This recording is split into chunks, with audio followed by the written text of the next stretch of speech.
This is just Bob Bowman, and I'm coming at you with another video. Before I get into the topic of the video, I want to discuss the scenario that I went through recently.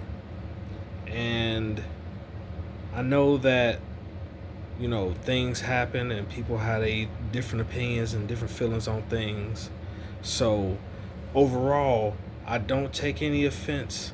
And hopefully, the person that hears this and know that I'm discussing something that happened between us know that I don't have any ill feelings towards them.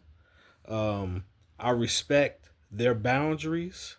Um, I'm not going to, you know, violate anybody's boundaries. If somebody don't want to be bothered with me, I respect that, and I will give people the space that they want from me. And that's where I'm at in my life, and I plan on being here for the rest of my life if need be. Now,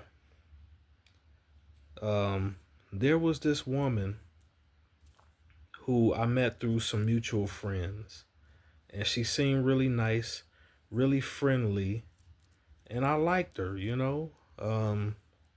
And like she was very feminine. She was very feminine. She knew how to put on her feminine vibes. She knew how to make a man feel comfortable, like she was actually interested in him, even if she wasn't. And I was really digging her. And me being who I am, I'm like, shit, I might as well try it if see what can happen, you know what I'm saying? If I'm really feeling her and see what can happen, possibly a relationship or whatever, you know. So I know that me and her had some things in common, and she liked old school music. And so I already wanted to go and see the Isley Brothers perform. And I was going to buy some tickets for it. And before I bought her ticket, I was like, I want to make sure she can go with me and, have somebody to go with me out on a date. And I thought it would have been a good date. Me and her going to see the Isley Brothers, possibly going to get some food and seeing if we actually connected. Well, she ended up not being in the city during that time. She was out of town. So it didn't work out.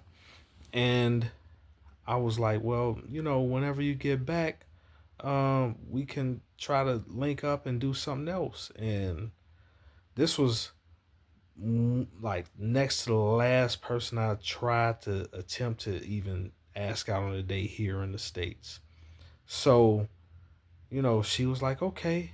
And time went by and I didn't hear anything from her. I didn't want to bug her and bother her because I don't want to seem like I'm somebody that's, can't get the hint or that's creepy or weird or anything like that. So even though I was disappointed because I left the door open and, she didn't respond anymore, I just was like, all right, I'll leave it alone, and, I went through some other things that happened, and I ended up going on a trip to Colombia. And when I came back to the trip, um, I had went to this Corey Holcomb show by myself. So I enjoyed the show. My friend, he invited me to go with him to where she lived at because she was having a group of people over and they were having adult discussions. And so I went, and I was listening to some of the things, and then it was like this whole debate about relationships between men and women, and you have people debating certain points and certain things that people have to say.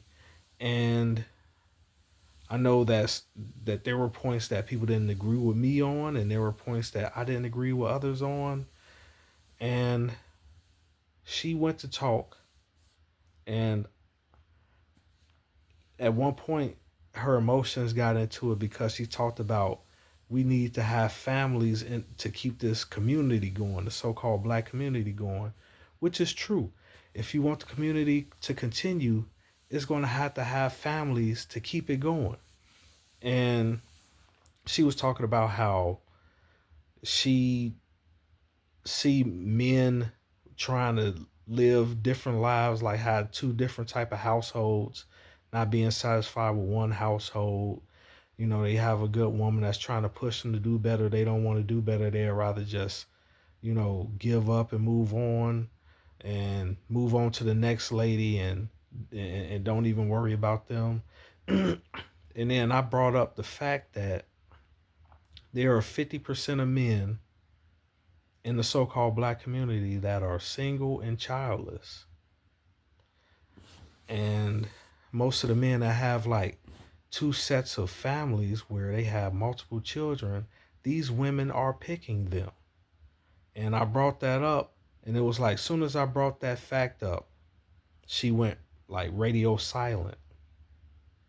And then I spoke about how I don't think that, you know, women should try to pursue men that they know that don't want them, that is honest with them from the beginning, because most men will smash and then leave them alone. And I discussed a time when I did that, when it was a woman that I told straight up forward that I didn't want a relationship with her.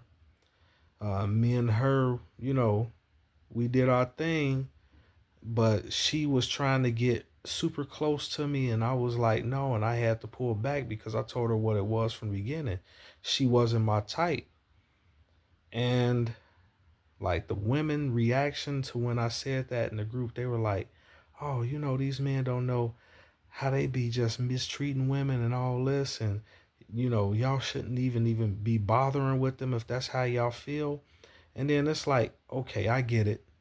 Y'all want us to be honest with you, but then if we're honest with you and we do anything with you, then you're going to still be mad with us.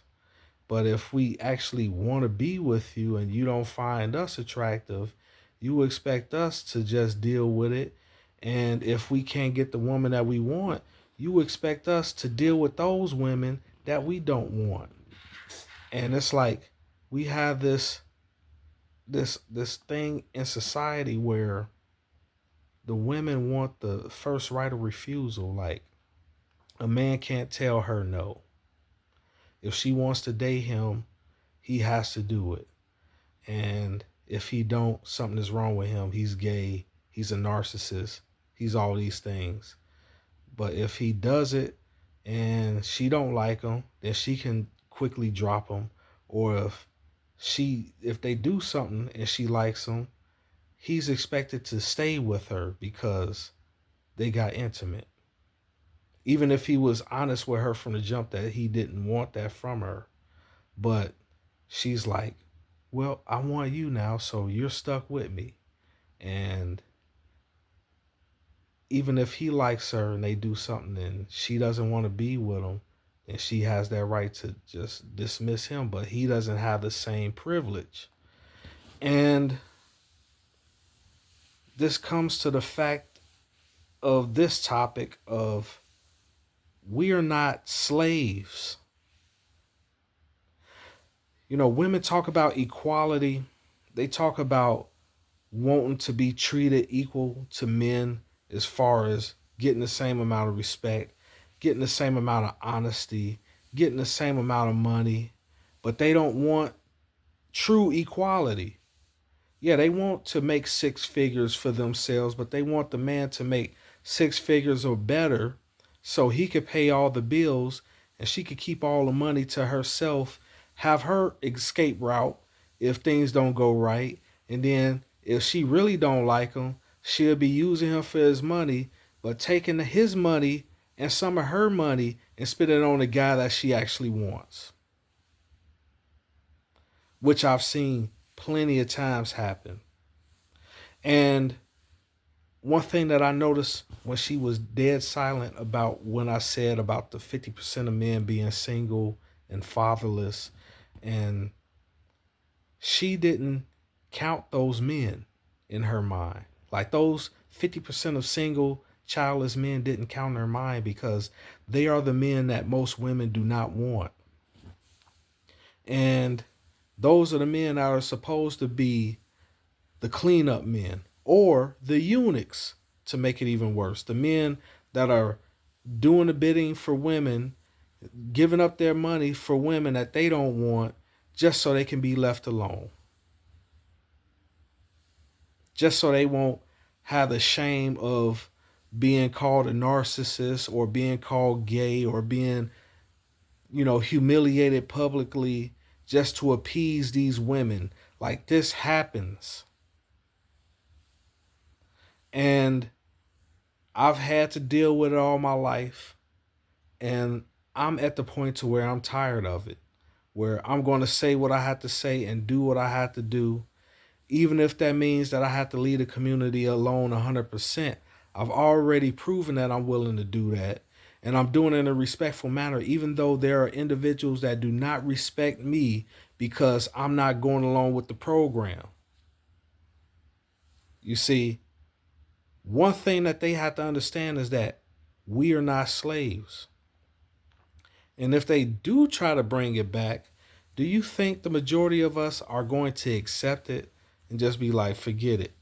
I'm just going to accept this and do whatever it is that they tell me to do and not stand up for myself? The answer to that is no.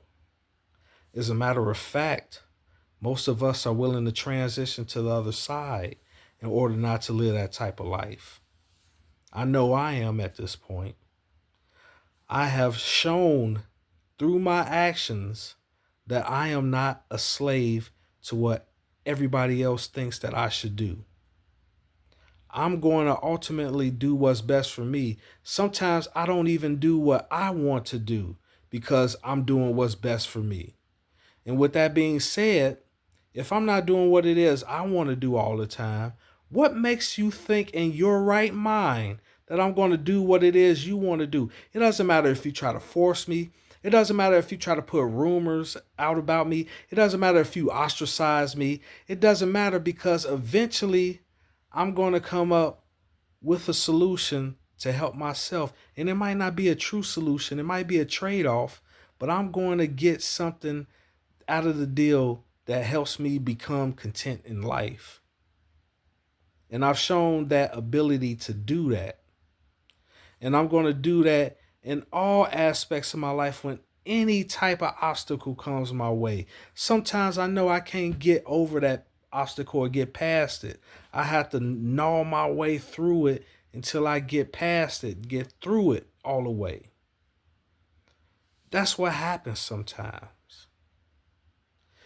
And since I have this knowledge of how it is, and I have this knowledge that these people aren't going to give up how they view things, and I'm not going to give up how I view things, I'm still going to have to fight for what it is that I believe in 100%, regardless of how anybody thinks about me personally. No matter what is said about me. And I'm not a slave, so I'm not going to be around you while you down talk me. I'm not going to listen to it. I'm not going to allow anybody to say to my face that I'm nothing or I'm this or I'm that. I'm going to get away from you. And I'm going to pretend like you don't exist to me anymore. Because that's the type of world that we live in, and that's the type of attitude that we have to have in order to protect ourselves from these monsters that are out here. Now, you see, I'm going to be straight up honest. There are women that I am too good to be with. Whether it's how they act towards people, whether it's I don't like their situations in life, whether it's I don't find them attractive. And guess what? The same thing goes for me. There are women that are too good for me. And it doesn't matter how I feel about it. And guess what? In each of those situations is vice versa. That means that the women that I feel aren't good enough for me, I'm not good enough for them. And then the women that think that they're too good for me, I'm too good for them.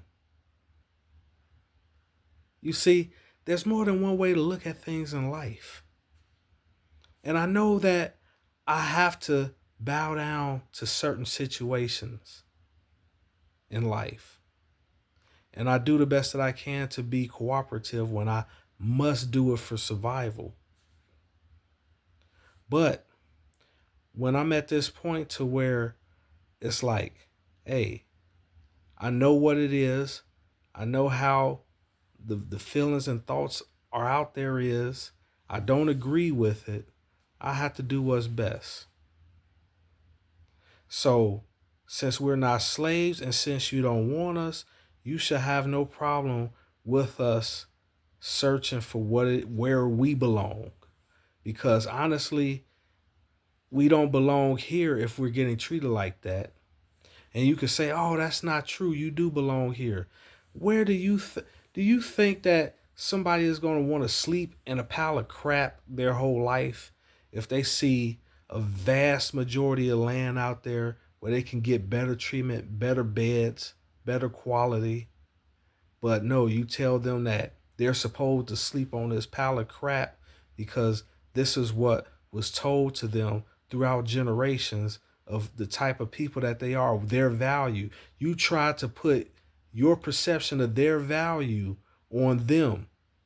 So if you perceive me to be a low value man, and I'm saying to myself that no, I'm not a low value man. As a matter of fact, I'm taking steps to improve my life so I can show myself that I'm not a low value man, then I'm going to have to do what I have to do.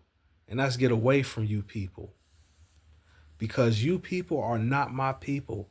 All skin folk ain't kin folk, as they say. And you shaming men because they are tired of being the footstools and the rugs and the punching bags and the mascots of the community. Hey, it is what it is. And I'm not going to allow myself to be treated like a mascot or a footstool or a do-boy. Because one thing that I know now is that in Spanish, mascot or mascotas, what that means is pet. Like, you all want to treat me like a pet, or to do what it is that you want me to do. Help you with your children that you had birthed with somebody else that didn't want to step up and be the father of that child. But you don't think that I'm worthy enough to have my own child. What sense does that make? And you don't have to like what it is that I said, but it's the truth. Because I'm not your slave, and I'm not going to go along with how it is you think, regardless of how you feel about me. You can despise me. You can detest me. You can think of me as the lowest person on earth. But at the end of the day, all I'm going to be is just Bob Bowman. So with that being said, this is just Bob Bowman. If you like this video, please like, share, and subscribe. And I'm out.